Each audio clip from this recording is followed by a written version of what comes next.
Hey, it's Tim Patterson. This is Trade Show Guy Monday Morning Coffee. Find me at TradeshowGuy.net. All the stuff we've got there, the couple of books and the TradeshowBuy.com link and the Trade Show Guy exhibits. It's all there. But I'm not going to talk too much about business today or even have an interview. I'm just going to have a fun time with music. And you may notice at the beginning of this particular episode, there's a little musical signature, a little theme, a little logo, whatever you want to call it.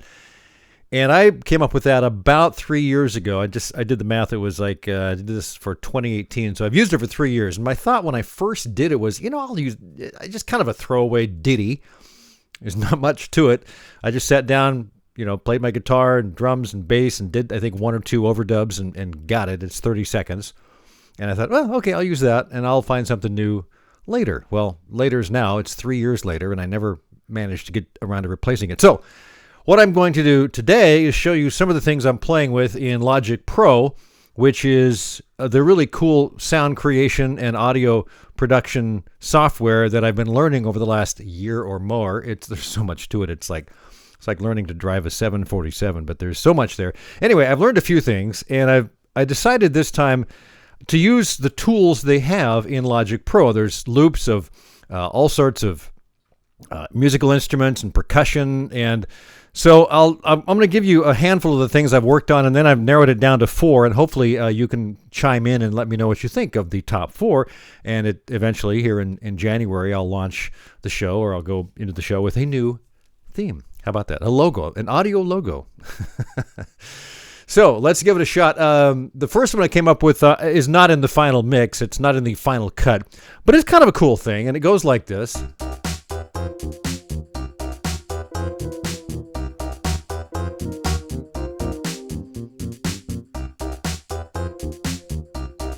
Frankly, it kind of sounds like a video game. I imagine Mario running around trying to, jump a cliff or something like that. Okay, so number 2. Let's see what we've got number 2 here. Let me see. This one actually came from... This is actually one of the final that I'm going to choose as one of the top 4.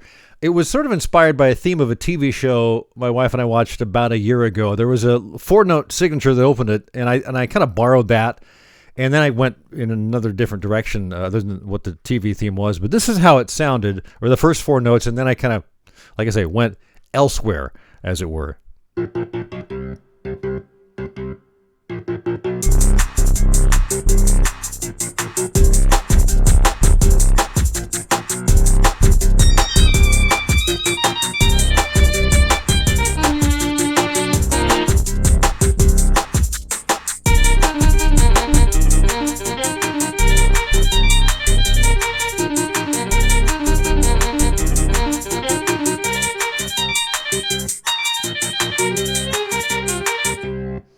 Okay, so that real spacey, weird keyboard piano thing, I think I may end up doing away with that because I'm not crazy about it. But anyway, I like the basic track with that. Da, da, da, da, da. All right, so next up we have another one that didn't make the cut. This is how it sounds.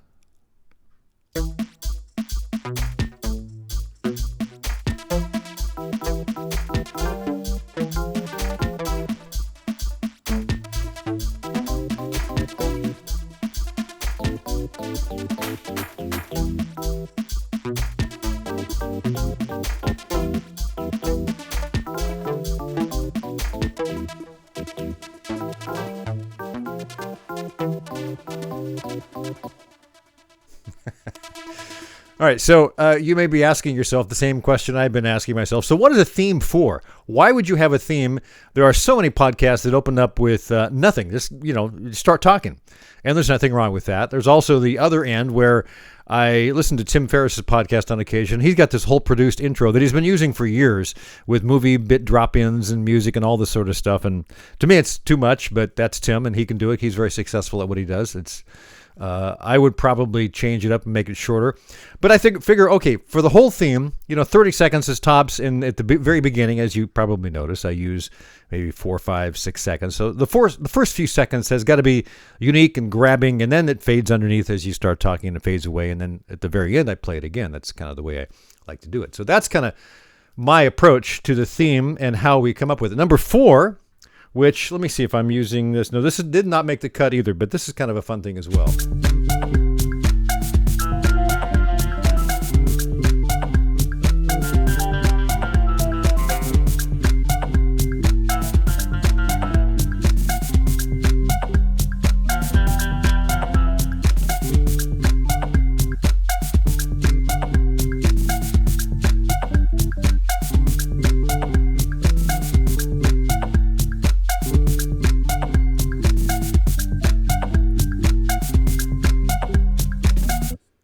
So you're probably curious how all of this came about, how the various musical bits and pieces came in there. Well, I'll tell you what, I have a keyboard. It's a very unique, short keyboard.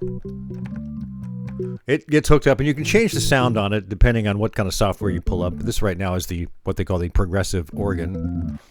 So I use that. I also use a lot of loops, and you can go through and find pretty much any instrument. You can find kits and beats and percussion and electric guitar, whatever.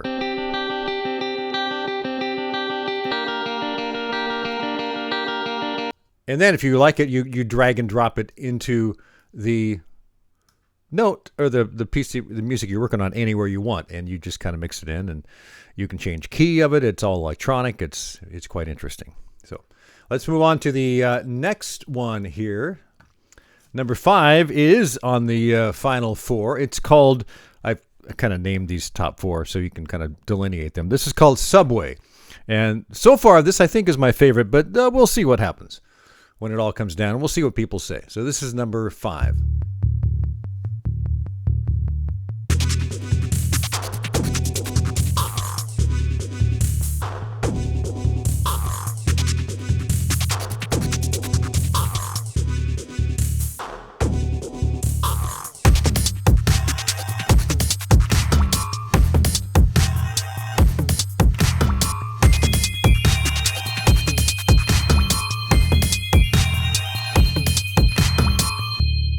Yeah, it kind of sounds very Subway-ish, doesn't it?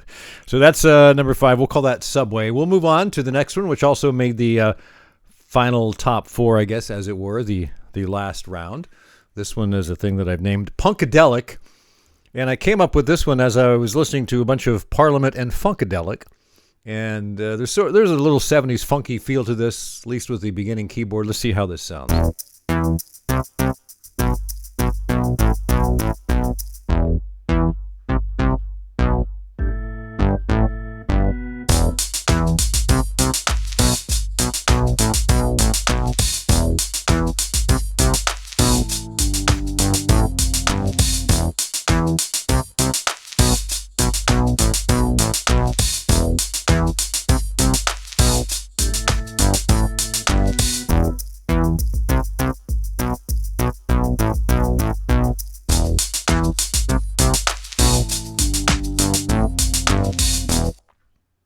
Yeah, see, so that's my favorite of all the ones we've heard so far, but I still have one left that I think I might go with. We'll see what happens. I have 2 versions of it, and this is the last one we'll play for you, but I will play both versions. One of them has an intro, and I took the first half of this out to create the second version, so I'm not sure which one we have queued up, but nonetheless, we call this one Harlem at Night.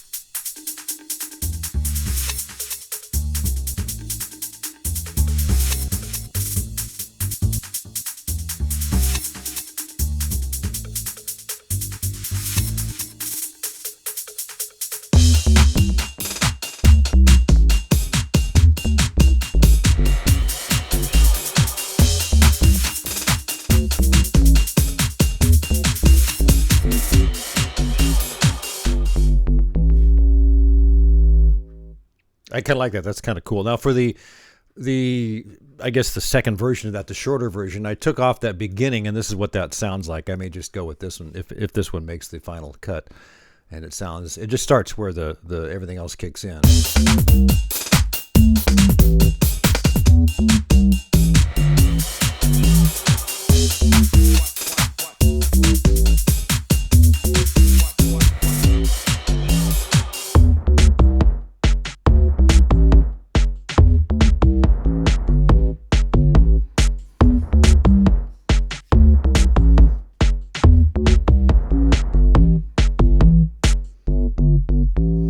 right, so one of these will make the final cut and become the new theme for Trade Show Guy Monday Morning Coffee, which we'll be going into its 5th year come January. I started it in January of 2016, so yes, it's been 4 years. And before that, we were doing like a webinar a month, and those are all archived at TradeshowGuyWebinars.com. I like doing video and audio. I've been a musician for my whole life. My mother got me started on it. She's still a musician. She plays 5 instruments, flute, piccolo, guitar, piano, violin, viola, I guess, so she plays 6. And I'm a drummer from way back. I remember in 5th grade, that was when we could play in the band, and I spent like a day or a day and a half trying to play the trumpet, and my lips hurt so much I said, no, I don't want to do this. But I said, those guys back in the drum section look like they're having fun. Put me back there. And ever since I've been a drummer. And as a late teenager, in my 17, 18, 19, I picked up a guitar and slowly learned chords and bar chords and that sort of thing. And picked up a bass at some point, stringed instruments, guitars and bass. I've yet to learn a ukulele. I'd love to learn a ukulele, and hopefully I'll find time sometime. Anyway, check the show notes and leave a comment if one of these stands out as something you think would be a good fit for the new theme, the musical audio slogan or logo, whatever you want to call it, for Trade Show Guy Monday Morning Coffee, and that would be this week's one good thing is music. Have yourself a great week, and let's do it again next time around here. Trade Show Guy Monday Morning Coffee.